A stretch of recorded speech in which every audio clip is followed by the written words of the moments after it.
For today's example in editing, I'm going to be editing this lovely little photo of a monarch butterfly. I just photographed this down in the sanctuaries in Mexico where there were hundreds of millions of these guys all around me, but I do like taking photos of solo butterflies as well. So let's first start off with why this is a photo I chose to edit. Well, I love the fact that you have this beautiful background blur, lovely soft colors and textures, and a nice solo butterfly with very minimal distractions, kind of a minimalist photo that gets you to really focus and concentrate on the butterfly itself. So there's actually not a whole lot to do to bring this up a level, but there are a few things I'm noticing right off the bat.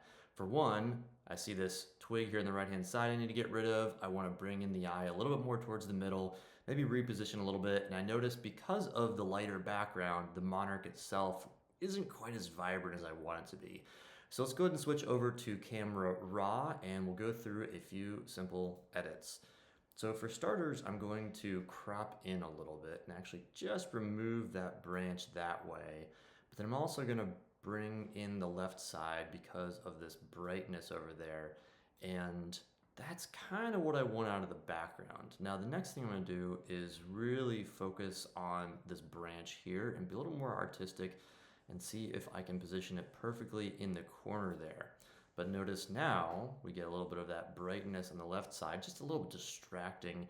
In addition, the intersecting points of my rule of thirds are, they're okay, but I could be a little bit better because that's, again, where the eye goes is these intersecting points. So I'm actually gonna draw on the left-hand side a little bit more, just so these intersecting points are somewhat balanced. It also tells me that this butterfly is relatively middle in the frame. Not something that you always want to do with wildlife, but I think for this shot, because I'm really trying to provide emphasis on the monarch, it works quite well. So we'll go ahead and hit enter there.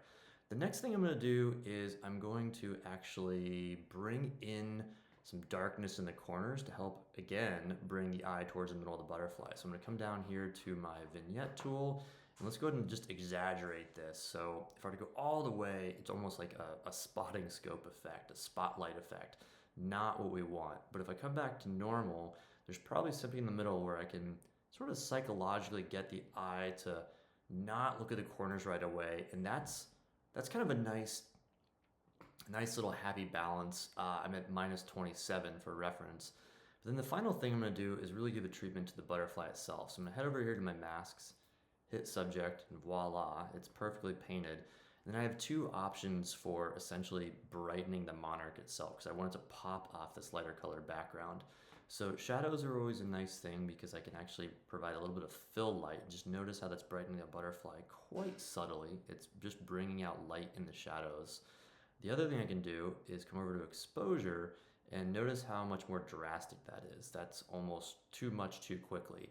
So what I'll probably do is a little bit of balance of both. I do want some real light on this butterfly, but not much. And then I do want to come back to the shadows and bring a little bit of fill light in it, just because once again, I'm really trying to spotlight the butterfly itself. It is in the middle of my frame, so I'm going to essentially provide emphasis. And that really is about it. So I'm gonna hit E to go back to the main editor. I like how everything's going. I could try to add some saturation onto the butterfly or saturate the purples here, but I know that unless I do specific color saturation, it's gonna really blow out these greens and yellows and make them look too bright. But just for the sake of experimentation, let's see what happens if I saturate a little bit. Notice how, yes, the orange and purple get more saturated, but those yellows and greens really get too saturated. So I'm not gonna do a whole lot, but I might just do one or two.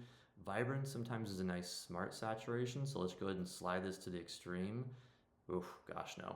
So I don't think I'm really gonna touch vibrance. And if you look, here's my photo, there's the end, there's the beginning. You can see how it really brought a nice bit of light into the monarch, but it's subtle. It's nothing too crazy, nothing too fabricated or fake. Just a nice little difference, soft little edits, and that's it.